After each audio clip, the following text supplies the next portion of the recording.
So the Madden 22 beta is out. I've had all day to play with it, and I have some notes, some impressions, and a recap for those of you that either didn't get a code or unfortunately don't have next-gen consoles yet. We're breaking it all down in this video. Gonna be going over gameplay, franchise, ultimate team, and overall how the game feels in its entirety. So first things first, and I'd say probably the most important, let's start with gameplay. Now, right off the bat, it feels less clunky. It feels less bumpy. It feels like you're less animation dependent. It doesn't feel like you're constantly bumping and tripping on your players throughout the entire time when you're playing the game, but it is still next gen movement. I know people have been talking about the movement on Twitter. My impression of it is this: if we had a scale and 0 is current gen Madden 21 and 100 is next gen Madden 21, I'd say we're about a 70. We're still very much next gen, but it does feel a lot better. It's not current gen. It doesn't have the stop and goes. It's still next gen movement. It's slower, and it still needs to be tweaked probably a little bit more to speed up the game. The agility is kind of off, but it certainly feels better if you ever did have a chance to play Madden 21 next gen. It's much more responsive. It feels like when I input something into my controller, the players are actually listening this time, because in Madden 21 next gen, it didn't really feel that way. It just felt so unbearably slow. Now, it does feel like linebackers are back. Safeties don't feel extremely dominant as opposed to linebackers. I haven't seen many fumbles, so maybe that's a tweak that still needs to be made from hit power from linebackers, but it does seem like they can jump a little bit. They're not just total statues, though. When it comes to jumping and picking balls off, I think you might still have more luck with safeties, but I'd say they're more back than they were last year without being probably fully back to where we want them to be. A couple small things. There's a new Super Bowl presentation, which we've been asking for like 4 years now, which is nice. There's some small commentary changes. It's not a crazy new dialogue or different casters. It's still Brandon Gaudin and Charles Davis, but there are some small tweaks made to that. There's been some pretty big time play art display changes made to the game where they're actually like dynamic. So when you look at the play art, it's not just a single stock play of what you're used to seeing in the play call screen. It actually like moves and it's a little dynamic. It's pretty cool. It's not a major game changing feature by any means, but I did like that they did address that a little bit, because it's been relatively the same since pretty much Madden came out. They haven't really adjusted play art. Playbooks are essentially the same, which I think is fairly disappointing that they really haven't made any changes to the playbooks. I was running Raven Spread and it was still essentially the same exact playbook despite having NFL Live playbooks, but let's hope they actually implement playbook changes throughout the year. Of course, that's not something that we'll see until time goes on throughout the actual Madden season. Oh, and also about playbooks, Dime 146 is still unbelievably dominant, so I pray that they patch that before the game comes out, because I don't want another year, 3 in a row of Dime 146. Please patch that. The blocking AI felt a lot better. They've been boasting about AI improvements, and I feel like the blocking AI feels a lot more accurate. Of course, this is first day impressions, so I'm sure they will still dumb out at some point anyways. But when I was scrambling with the quarterback or trying to gut through a hole with the running back, wide receivers were much more responsive and actually trying to block defenders that were in front of you, instead of either mindlessly running down the rest of the field or just not paying attention to any defender that was running at you. So the blocking does feel much better. I hope that continues as my time played on the game continues to progress. But my first impressions were blocking felt a lot better. So I was gonna say that the QB fatigue was really bad, because I would like scramble once with Justin Fields at quarterback and suddenly he would be dark blue. But I think there's a glitch in the game with fatigue in general, because players were constantly super fatigued. I mean, really unbelievably fatigued dark blue after like one play. So I think it's kind of a bug issue as opposed to a gameplay itself issue. That's something that will definitely need to be worked out, but fatigue was definitely not where it should be for sure. I'm sure they'll get that tuned up though. Small thing, the BS knockout animations where like you go up with the receiver, you catch the ball, you pretty much complete the whole duration of the catch, and then like you bump the helmet of a defender and the ball just plops out. Those are not gone. So I really wish they would fix those, because those things really piss me off. When you go through the whole catching animation, you like start running with the ball and 3 steps later the ball just plops out and it's an incomplete pass instead of even a fumble. So that really bothers me. There are still some animations that are really annoying, but like I said in the beginning, it does still feel very much less animation dependent. Another couple quick things: delay fades seem fixed. Linebackers in zones actually covered delay fades, which is really nice. Man coverage seemed to cover it well too without mindlessly blitzing for absolutely no reason. And speed feels crazy crazy, getting over the top with Tyreek Hill. This is how it felt in the Madden 21 beta, so this will probably be tweaked again. But Tyreek Hill,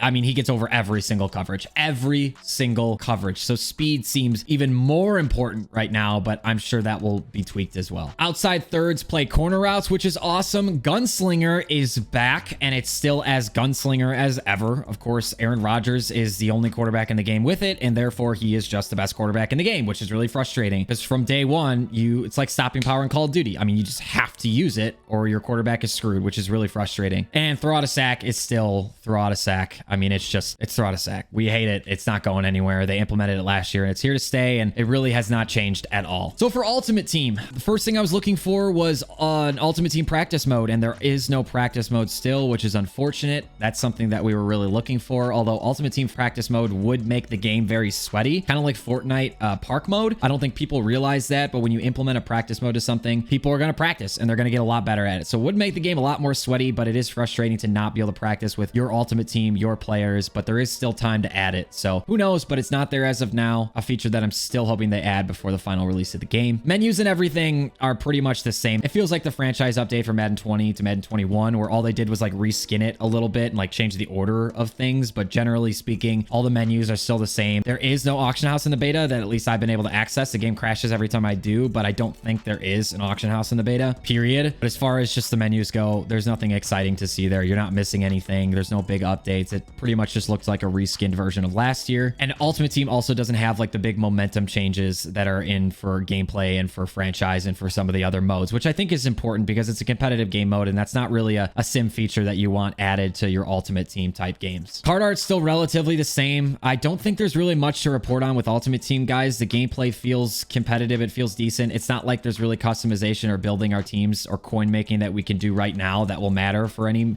means. They just gave you a 92 overall team to try out the gameplay for it. So there's really nothing to report on with Ultimate Team beyond just a couple things that I touched on. If you do have any questions though, feel free to drop them down below. Make sure you subscribe to the channel. But now let's get into franchise, the kind of long awaited update to see what franchise look like, how it feels, and really what's different in the beta. So I'm not a huge fan of the momentum shifts in the game. I think it's kind of funky, but it definitely will take more time to play with. You can get like wrong audibles in your franchise if the other team has the momentum. I do like the feature that like if the other team, the away team or the home team has all the momentum, your players can't get in the zone. I think that makes sense. That's kind of cool. But the fact that like your audibles or play art won't show correctly, I'm not a huge fan of that. I think it kind of takes away from the competitive nature of the game, maybe getting a little too sim, but maybe give it to us as the ability to turn it on and off, and I think that would solve that. It's a cool feature to implement, just not something that I'm personally really excited about, but it is different. So it's just one of those small tweaks to try to invest yourself and immerse yourself in a more realistic sim style gameplay, which is what people have been asking for so long. So maybe that's a good thing, and maybe that's something you're still looking forward to. So as far as like the menus go in franchise, you can choose your offensive and defensive game plan focuses, which is much more in depth than they had it before, but it's not too much. I was worried about it being overbearing. You know, I want to spend my franchise time playing the game as much as I am in the menus. I don't want to spend it more setting game plans and doing all that stuff. It's a part of the experience, but that's not the whole experience. So I think they did a good job balancing it. They give you tips of like what a certain game plan will affect stats wise about your players. So I thought that it's very well done. And the home screen on franchise is a great summary of your league. Shows you your upcoming matchup. It shows you your schedule. It shows you important news going on. So it's much better than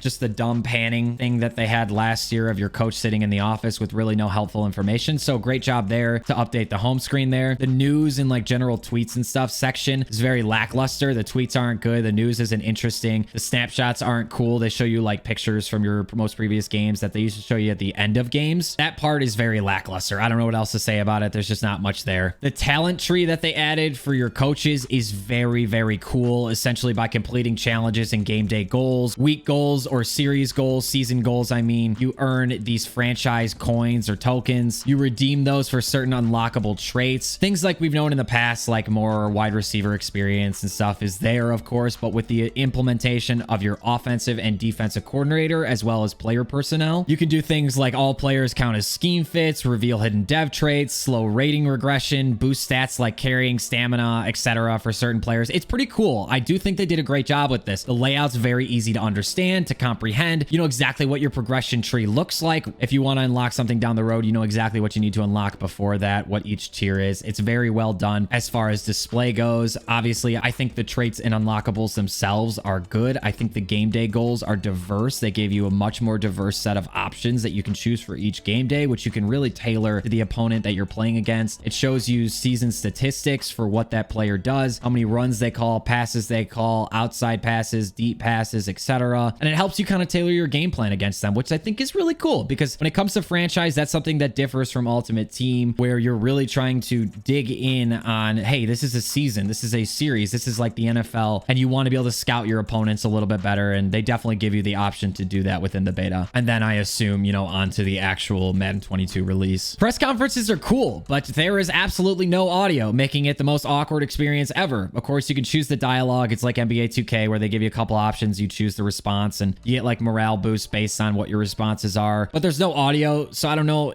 Even including a stock audio, like I don't need Matt Nagy audio for my Bears press conferences, but I do want some talking based on the prompts that I choose. Otherwise, it's awkward and silent and just really cringe. So that's something that they need to implement more of. They also didn't do anything with your weekly training besides just simming the experience. It'd be cool to have some sort of like gauntlet that you could play, or something that they could have upgraded from last year's previous. Really, all you do is just hit start training and it sims it for you. And I know a lot of people didn't play that anyways, but the feature being there would be nice to have, and we don't have that this year, so nothing was really done as far as like the weekly training or experience gain there. The presentation for the games was pretty cool. Obviously, we have the next gen stats that's carrying over from Madden 21 next gen, which in franchise or a more sim experience, that's definitely something that you're more interested in hearing about, your next gen stats. I played the Sunday night game for the season opener, week 1, Bears versus Rams, and I was greeted with Sunday night football presentation style with like the transitions and screens and the layouts when they're showing the team and players. I thought that was really cool. It's different. It shows you that you're in a Sunday night football game, as opposed to making every single game feel the same, which is great, because franchise, every game should feel different. Like I said, it's not an Ultimate Team game. The franchise game, it's a season. You're supposed to be immersed. Having those seemingly small but relatively important features really add up to a much more immersive experience, which I really enjoyed.